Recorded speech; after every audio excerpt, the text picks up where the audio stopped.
All right, so let the investigation begin. You see this case involving Ahmed Tajuddin, who is being accused of unaliving Sheriff and Prince Ademola Akinloye. We go further to expose a lot of corruption in the justice system of this country. I just saw a video online on Tunde Ednot's page and on Twitter where this man called my name and he said, VeryDarkMan, I want you to investigate this matter. I am being accused of unaliving two persons because of family land. They want me out of their way. That is why they are pinning the deaths of these two persons on me. Please, I want you to investigate. And as you can see, look at my board. I've been investigating. And I found out a lot of things. That is why I said it's going to go further to expose the justice system of this country. So guys, I came across a video of VDM where he shared the ongoing investigation about Tajuddin. According to what I heard about the previous video VDM posted, where he saw on Tunde Ednot's page, he said this guy's family wants to kill him because of family land and all that VDM should investigate the matter. So VDM mentioned that this case is going to expose the justice system of this country. And he has been receiving messages and seeing posts from different content creators telling him that VDM has been paid for this case and that is why he is interested in this. So now VDM is so much interested in this case and he has a lot to share and to speak about. So let us watch the video together. And if you are new to this channel, welcome to J React. Kindly like, share and subscribe. Turn on that notification bell so you do not miss out on any of our important videos. So with that said, let's go straight to why we are here. All right, so let the investigation begin. You see this case involving Ahmed Tajuddin, who is being accused of unaliving Sheriff and Prince Ademola Akinloye. We go further to expose a lot of corruption in the justice system of this country. As you all know, Ahmed Tajuddin, I don't know him from anywhere. I just saw a video online on Tunde Ednot's page and on Twitter where this man called my name. And he said, VeryDarkMan, I want you to investigate this matter. I am being accused of unaliving two persons because of family land. They want me out of their way. That is why they are pinning the deaths of these two persons on me. Please, I want you to investigate. And as you can see, look at my board. I've been investigating. And I found out a lot of things. That is why I said it's going to go further to expose the justice system of this country. So it's a whole lot of cases. And also, after I posted the video the first day, I started seeing some posts on Facebook where they said I've been paid. And I don't like being accused of being paid. It makes me more interested in the case. Apparently, it looked like some people don't want me to go deep into this case. But I'm now more interested in the case because you people are accusing me of collecting money. And I don't like that. Right? So now let me tell you about my investigation. Ahmed, the person being accused, Ahmed Tajuddin, let's start with the accused. Who is Ahmed Tajuddin? Ahmed Tajuddin is a 39 years old man who is a stark illiterate. He cannot read and cannot write. But Ahmed is very influential in his community. I'll tell you about the community, right? Ahmed is very influential. Why is Ahmed influential? Because Ahmed shows boys love. He knows how to give. Even down to, I've made calls to some people that don't like him. They were the one that gave me this information. That Ahmed gives money. That's his way. If Ahmed has 50,000 naira, Ahmed can share 40,000 naira to the community. That's what he's known for. He's loved because he's a giver. Right? Now, also, Ahmed is a frequent traveler. He travels to abroad frequently, right? From his travel history submitted by the immigration just between 2023 when this investigation started to 2024 when the investigation ended the first time, you could see that he travels a lot. Like in this case, he departed Nigeria on the 13th of March 2023 and he came back to Nigeria again on the 30th of March 2023. Right? He spent like, let's say, 27 days, right? Then in another case, he traveled again and came back on the 9th. This place that is omitted, I will point it out. Then you can see again, let's go down to 2024. He traveled on the 14th of April 2024. He came back 2 months later. Then he traveled on the 10th of July 2024. Then he came back November 2024. So you can see Ahmed is a frequent traveler. You can also look at his international passport. If you look at his international passport, you can see a stamp that he traveled on the 20th of October 2022. So Ahmed is a frequent traveler. He travels abroad a lot. He even has an address in the UK, in London. So he travels a lot, right? So Ahmed, his profile is that Ahmed is a stark illiterate that is loved on the street. You understand? Because he gives, and he's also a frequent traveler. Also, Ahmed is like a thug. Because of the influence he controls, Ahmed is like a thug. A lot of politicians, they call him in one or two activities when it's time to intimidate some persons. Because of the influence he has, he does one or two for some politicians, right? So we can also say Ahmed is a political thug and a political tool. Do you understand? So we can call him a Robin Hood at the end of the day. So that is for Ahmed, the person being accused. Now we have Sheriff, one of the deceased. Ahmed is 39 years old, like I said. Sheriff is a year older than Ahmed. Sheriff is 40 years old. Sheriff is not entirely a stark illiterate. He can read a little bit and he can write. So he's way better than Ahmed when it comes to book knowledge. But Ahmed and Sheriff were close at some point. Very, very, very, very close. It is even said, based on my investigation, that Ahmed bought the car that the deceased was using until his death. That was Ahmed that bought it for him. It is also said that it was even Ahmed that helped him complete his building, his house. It is also confirmed that Ahmed was the first person that took Sheriff out of Nigeria and took him abroad. So at some point, they were very close. Sheriff is also very, very influential in this said community because all of them are from the same community, right? Now, let's come to the second deceased. The second deceased is Prince Ademola Akinloye. Prince Ademola Akinloye is 46 years old. He's older than Sheriff and older than Ahmed. Prince Ademola Akinloye is also loved in the community because he's very, very peaceful. He's very, very peaceful. Everybody loved him.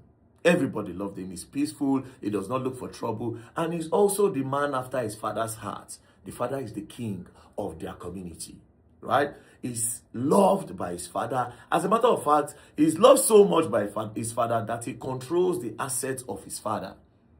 He controls the land that belongs to his father. He controls the farms. He controls the houses that belong to his father. And he's also loved by his father because he's the only child from his mother to the king.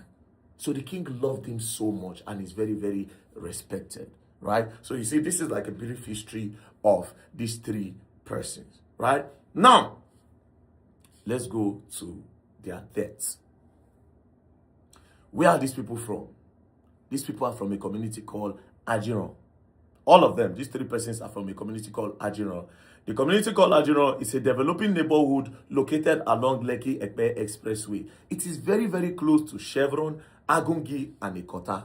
You can look it up, right? That is the community where all these people are from. Now, this community called Ajiron, they control vast land in Lagos. Lands that are in strategic positions in Lagos.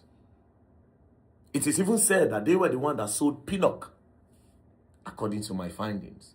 That it is them that sold Pinnock. A lot of estates in Lagos that are on the island. That is this community that sold those lands to them. So the community controls a lot of lands. And this land money is big. Do you understand? And because of this land money, it created a little bit of division in the community, right? Between the leaders of the community, Ahmed and some other persons, right? Now, who was Ahmed? Ahmed, like I said, was a stark illiterate. This community was being run by some leaders. This community, Ajiron, was being run by some leaders. Because of the land that they control, these leaders will sell these lands and they will share the money within themselves. Then Ahmed now rose up and said, no, if you will sell anything in this community, you must share this money within the community. So that was how Ahmed rose up and fought his way until Ahmed got this influence. So it became a thing where if they sell any land, they will give Ahmed the share, and Ahmed will be the one to collect the share for the community. And when Ahmed collects, let's say they sell a land of 800 million naira, and the money goes to Ahmed, right? Ahmed will share about 600 million to the people. like I said, Ahmed is not just loved in his community by youth. He's also loved by women, children, elderly. They love him so much, right? But he's also a bad guy because Ahmed is also said to be land grabbing. He can sell one land to 5 people. He could just share collect the money. Do you understand? So this is like the profile of all of them. Now, we'll now go to the deaths of the deceased. The first person, Sheriff, he died on the 18th of April 2023 at a community called Moba Community, 40 minutes away from Ajiron. This community is also on the island, Etiosa local government. It's 40 minutes from Sheriff area, which is Ajiron. What did Sheriff go to do? Sheriff went for a wedding. He went for a burial. He was invited for a burial, and then he went for the burial. So after the burial, he was trying to come out of the burial. That was how he was ambushed. Broad daylight. It was not in the night. So some people came and they shot him. When they shot Sheriff ran into a house. That was how they gathered him. They can't use cutlass, take knock the guy and axe. So that was how they unalive Sheriff. Broad daylight, they unalive Sheriff. Now, when Sheriff was unalive, the first thing to do, they didn't do it.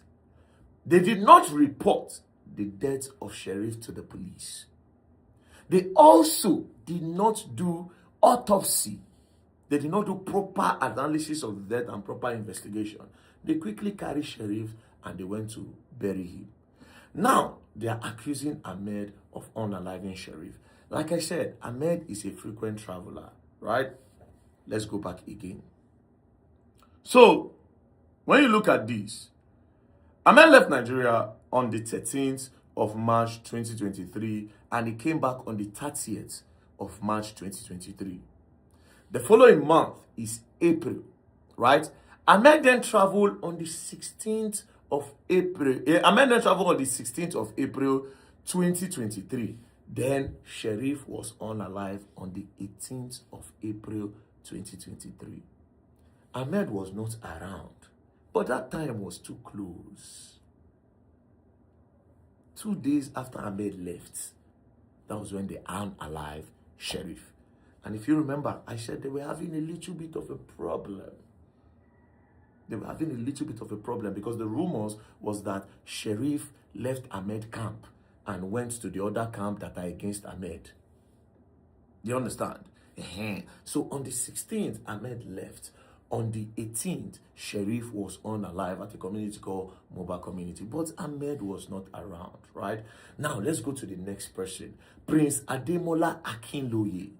Prince Ademola Akinloye was unalive on the 26th of August 2024 at Chevron. He was leaving the farm. This prince own is we'll come back to my whole story on his own, right? So, Prince Ademola Akinloye was unalive on the 26th of August 2024 at Chevron. He was leaving his farm when his car was hit. While he was leaving the farm, somebody came to call him at the farm. So he was leaving the farm. That his older brother is calling him. So he was leaving the farm, and that was how Korope hit him from the back. So when Korope hit his car from the back, he came down from his car to look at the damage. Then the boys in the Korope now shot him. When they shot him, it will like say the prince get protection, spiritual protection. So the bullet did not enter the prince. Broad daylight. So the bullet did not enter the prince. That was how these people came down. When they saw that the bullet did not enter, they shot him, he didn't. That was how they started again. Same pattern, almost same pattern as what they did to Sheriff. So this is how these two persons was unalive. So Prince Ademola Akinloye was unalive on the 26th of August 2024. Where was Ahmed when he was unalive? Based on the investigation reports by the immigration, as you can see, Ahmed in 2024, this is travel history, will go down. On the 14th of April 2024, Ahmed left Nigeria and came back on the 16th of June. Came back on the 16th of June 2024. Ahmed also traveled again on the 10th of July 2024, right? Then he came back on the 9th of November 2024. He traveled on the 10th of July. This person died on the 26th of August. So apparently, Ahmed was not even around when Prince Ademola Akinloye was unalive. Ahmed was not around at all. But then again, it still does not mean that Ahmed no fit send boys made a good one. So this is the part where the investigation is going to start. So in this first video, I just decided to give you a brief history of this guy. So it has been established that Ahmed was not even around when these two people was unalived. Do you understand? Ahmed was not around. But then again, with the kind of influence that Ahmed has, it's still possible that he said people. Or maybe he didn't. Do you understand? So you cannot entirely take it off. Ahmed is influential. He has a lot of money. He throws them around. He shares money in the community. People love him. XYZ. These other persons too. So it's possible that Ahmed sent people. It's also possible that Ahmed does not know anything about it, right? And also, it has also been established, even in his passport, that Ahmed is a frequent traveler. Ahmed goes in and out. He travel. So while you are also thinking that why did Ahmed travel 2 days before Sheriff was unalive, you should also think that Ahmed traveled on the 13th of March and came back 27 days later. So that tells you that this person travels a lot. Do you understand? And then went on the 16th, came back, so he travels a lot. As a matter of fact, you can say he spends 6 months abroad and 6 months in Nigeria, because if he goes, he stays long, then he comes back. He stays long, then he comes back. It's not a straight 6 months, but when you calculate, you can safely say he spent 6 months out, 6 months back. So establishment is that Ahmed was not around when these two persons was unalive. But however, with the kind of connection he has, if he wants to do it, he can still do it. He can still send boys to do it. So you cannot entirely take him out. So the next phase will continue. I just want you to understand that he was not around. But again, it still does not mean that he can still not do bad because of the connection that he has. Peace and love. Don't play. Wait for the next round.